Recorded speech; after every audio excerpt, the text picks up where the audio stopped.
Hi there. Long-delayed post-Republic report. A lot of people question my anger, and I'm going to try to explain it now.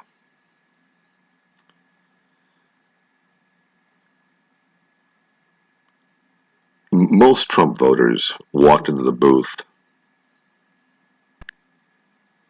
for themselves. I don't like Hillary. I want to see America great again, which I'm wondering what great are we talking about? Because under Trump, the great I know is when we had strong unions. The average blue-collar worker could make a decent living. HUD was helping out low-income families like mine buy houses. And a simple blue-collar working man could retire off a pension he was earning. That's not the America that Trump has ever had anything to do with. We're talking about an orange anus that has ripped off small business, laborers, workers throughout his entire life. Mass of flesh that has never done a single thing for anyone but himself. But every Trump voter walked into the booth with their hate, their own personal fear, their own personal pizza-sized bag of racism or hate or intolerance or lack of empathy. I didn't. Several people walked in there with me. Bob and Greg, who just earlier this year celebrated their marriage impossible, that will be impossible under the rule of something like the Orange Anus, who has a vice president who is for gay conversion therapy and against, the right to marry whom you love. Bob and Greg were there in that voting booth with me. Mike, my brother from another mother, was there. Every woman I know was in there, along with their right to decide what to do with their body, whether they wish to carry a child or not. Every one of my African American friends, Edward, Farrell, Omar,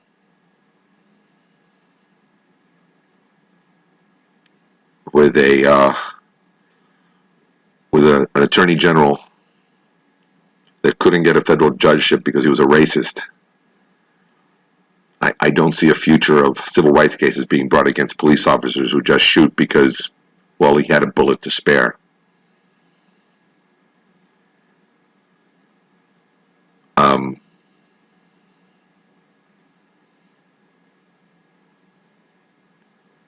For 8 years, I just saw it tonight. I was with a woman I love, and we were watching the Oprah interview with the First Lady, and I'm looking at this accomplished lawyer, person who's run nonprofits, person who's managed a healthcare facility, a lawyer who's gone to court, and that the office, the appointed office, not the appointed office, I guess the office you inherit by being married to the president of First Lady is being succeeded by a model who's done softcore porn shots. Not that there's anything wrong with doing softcore porn shots, but when the party that got you there is a party that wraps itself around the flag and the cross. In my commandments, there's murder, and then there's hypocrisy. And the capital punishment for both of them should be the same. I went into that voting booth not thinking about myself. I don't like Hillary. I never liked Hillary. I don't like her to this day. I think that what the Democratic Party did to Sanders was a crime. Everyone involved in the bullshit that was done to him should be punished in some way. not the way they're being punished, which is just being carried over. Like, nope, still in the party, still good. I don't like her. But under her, the people I know that have health care for the first time in many, many years because of ACA would get better, more stuff. We might have ended up with free college. As a person of 50, if that part of the Democratic platform could have gone on, I would have been able to buy into Medicare. Come 2020, we wouldn't be any worse.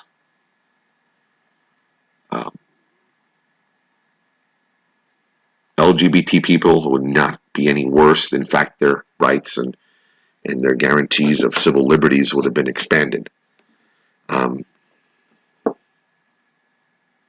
The protections needed to keep young black men from dying in the streets might have been expanded.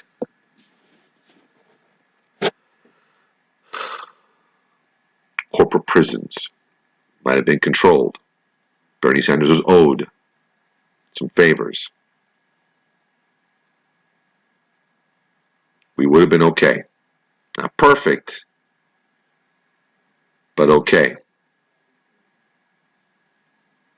We were told, give him a chance. Well, let's see.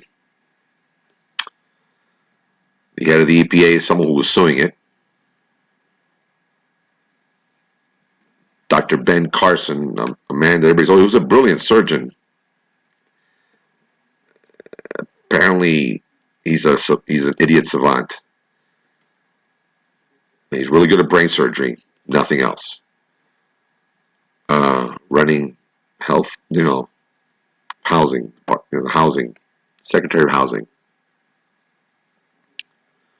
The person running the Department of Education is against public education. We're seeing people take over agencies that have had an agenda to destroy them.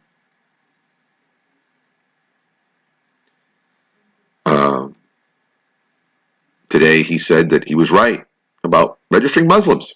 So in other words, we're going to start registering. We're going to start making people wear patches on lapels, which shouldn't take us as a surprise considering that his chief counsel and chief advisor is a Nazi, a racist sack of garbage Nazi.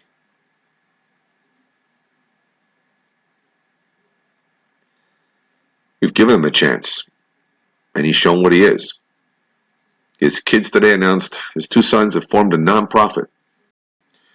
For $1 million, you can meet the president.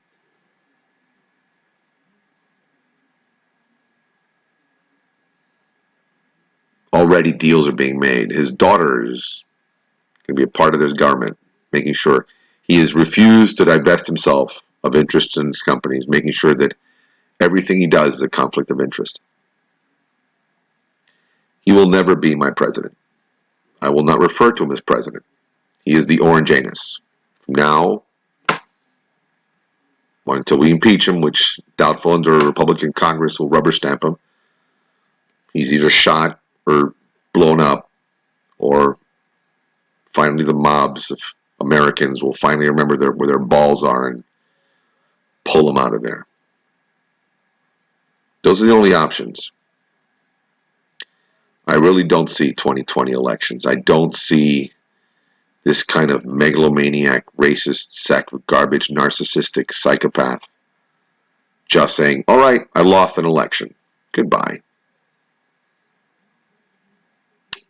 I firmly believe that December 19th, 2016 was the end of the first volume of the Democratic Republic that is the United States of America, or was the United States of America. I don't know what even to call us anymore. I have a few predictions. I predict there's going to be a power vacuum. Today at NPR, they spoke about, for the first time in a very, very long time in history, America will not be the dominant power. So we have a president who is a Russian stooge, whose Secretary of State has every interest and every motivation to remove sanctions off the Russians because he has money tied up in it. So we will serve as a puppet state to the Russians, much like Italy did to the Nazis. That removes us from contention. Now, the Russians cannot match the Chinese in economic power. They have oil, but their infrastructure doesn't allow it to be just utilized by themselves. Chinese, meanwhile, are an economic power who are very canny and realize that they now are the top dog like they've always wished to be. We have a country to the south now that this orange anus has antagonized. Along a border, a soft border, I don't care how many walls you put up or anything like that, they're Latinos. We find a way around shit. And they will pump money into Mexico. And I'm sure Mexico will remove the tariffs that they have against China now, just as a big fuck you to Trump. China will pour money in there. Meanwhile, Trump's buddies will be pouring money to Mexico, opening up factories for all his blah, blah, blah, blah, blah. He doesn't care. He doesn't care. You fools and morons that voted for him are just that, dupes. Your jobs are not going anywhere except to Mexico. Well, look, I saved a couple of jobs in Carrier. The jobs you saved weren't leaving. And the other ones, the only reason they're there for a little while is they got a tax break. The plan's eventually to get rid of them anyway. He's an idiot and a moron. Your jobs are leaving because you see, the only way to keep jobs here is to say education is free. So you can go as a working class guy to a college and go, this is free. Let me educate myself in a new trade. And thus, we once again become the economic power we can be if we were to treat our people with respect and dignity. We don't. So, Mexico to the south, economic power. China gaining power. He's going to make a mistake. He's an idiot. He's a moron. He's got his private security force working along with the Secret Service. I've been involved in private security for a good portion of my adult life, and on a few occasions, not to the high level of protecting a dignitary or elected leader, but there have been situations involved in which there have been two companies trying to protect the same site without coordination. No matter what happens, it's a clusterfuck. So let's say the Orange A decides to be cute and slip away from the Secret Service with his private security guys. The football case, holding nuclear codes and a way to launch them, has to stay with him. So let's say it is. And he gets caught.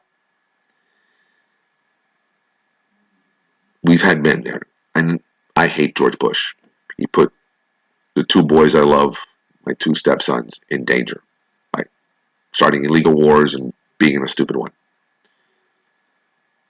But I think he had enough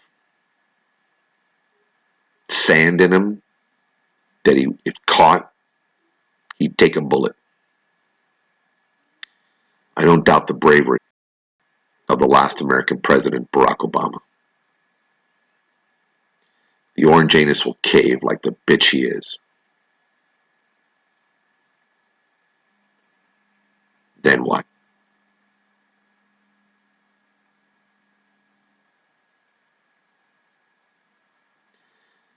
Someone got very concerned when I said that I have a in a worst case scenario, I can go 90 miles south. Worst case scenario would be a worst case scenario. Worst case scenario is that there's like armored vehicles with men in body armor and helmets coming for me for continuously posting videos like this. And there's posters in the street looking for me because I refuse to wear a red taco on my lapel or anything, or enter a re-education camp. I'm not leaving. I'm going to sit here. I'm going to defy. Pledge of Allegiance happens. I'm not saying it because I'm not going to pledge allegiance to this country anymore, because this country to me is dead. It died December 19th. National anthem? Nope. I mean, I don't have a house, so there's no place to fly a flag, but I'm not going to wear anything with the red, white, and blue anymore. It's dead. It's dead. Our nation died. We have an ideal now to defy, to resist, to revolt. We have to be ready. The force we're aligned in, I don't know. We don't know where the military lies. We don't know. We don't know the forces arrayed against us. All we could do is defy. I will never call him my president. He is never going to be my president. Whenever he meets his demise, I will be sure to make a visit to his tomb to piss on it. And I'm hoping his demise comes soon. I'll say it. I didn't say I was going to do anything to him, because I'm not going to say that. I'm not going to do that. I have no means to do it. But I'm not going to mourn his passing. And it's not because now. I was born in New York City. I've lived here most of my life in South Florida. But as a New Yorker, I have a general, almost innate abhorrence of that sack of human feces that will now infest the White House with his presence.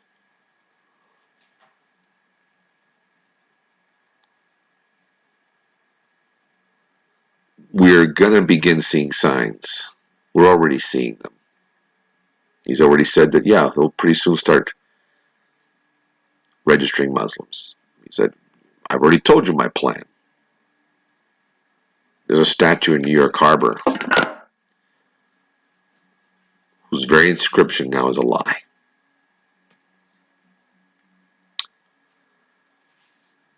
For 8 years, we had a man who wrote a book called The Audacity of Hope. And we had it. We had a man of simple origins that rose up by his own sheer will. No son, no rich daddy, no mentor, just did it. He got there. And then rich men got together, bought the whores in Congress and said, don't let that boy do nothing. Did it anyway. He pulled us from the brink of economic disaster. He made us respected again in the eyes of all civilized nations. Now, you can't be respected by psychopaths because they're psychopaths. So look, ISIS doesn't respect us. ISIS doesn't respect their own people. The chief victims of ISIS are other Muslims. So I don't care about their respect. I understand, the respect I care about is that England respects us under Obama. Vice Prime Minister Trudeau of Canada respected Obama. We were making progress. It's all gone. It's all gone because Trump supporters voted for their own fears.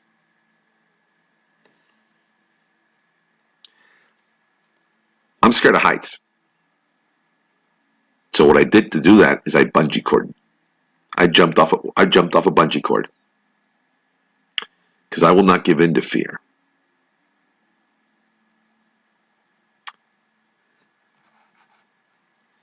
So when you tell me you voted for Trump, you voted for your fear. Because when you say, I hate them, that's fear. Pure fear, which means you're a coward. I wasn't, whatever. Throughout history, there have been men in uniform with weapons that are cowards.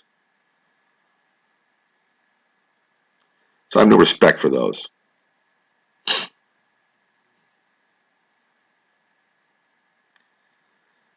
I don't know what's going to happen. I can make a prediction. I can have my thoughts and my opinions.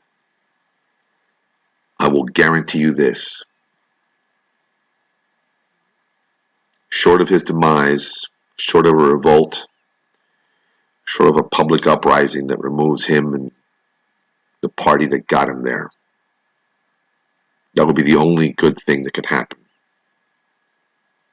after December 19th.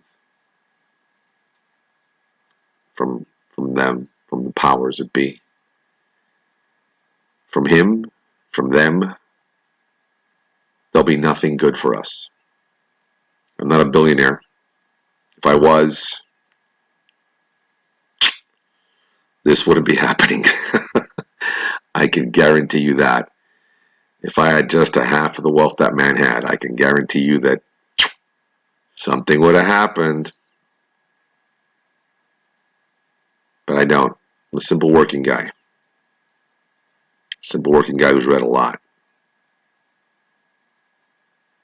So, why do I not like Trump? Because he's human garbage. He hasn't done a single thing for anybody. He's not gonna. He's already proven. He's already showing his stripes. Why do I not like Trump supporters? I don't respect them. I voted for other people. I voted so friends could stay alive, stay in love, stay married, stay with respect and rights. I voted to make sure that people I know and care about and strangers that I don't know would be better off. If you voted for Trump, you did it for your own fear, your own smallness. You're pathetic. Your own pathetic fear.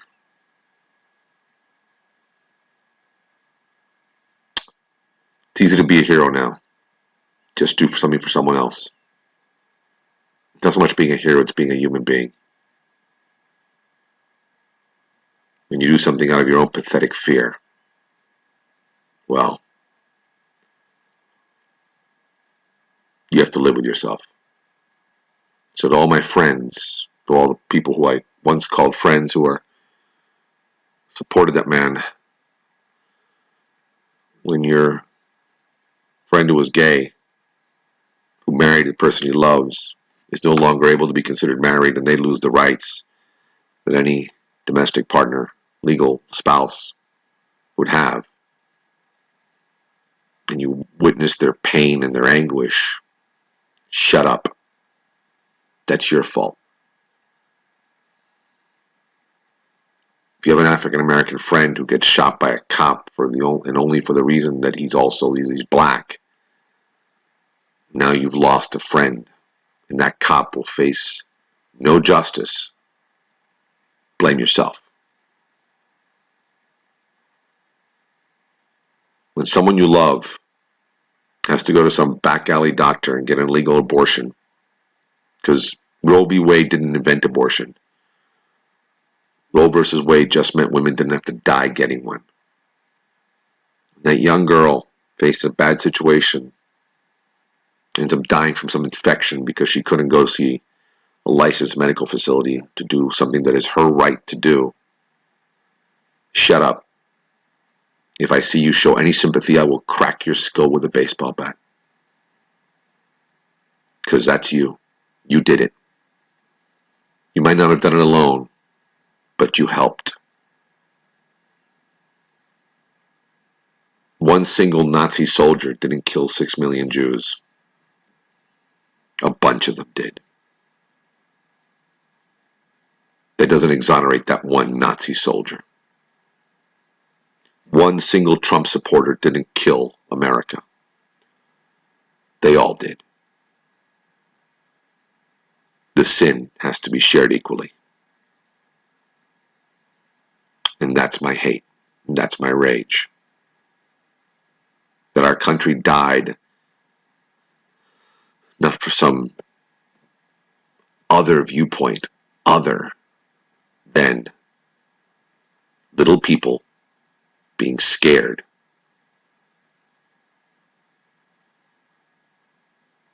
that such a pathetic thing could have blown away such a lofty ideal. Anyways, it's late. I have to go to work. This has been another Post Republic Report. Ciao.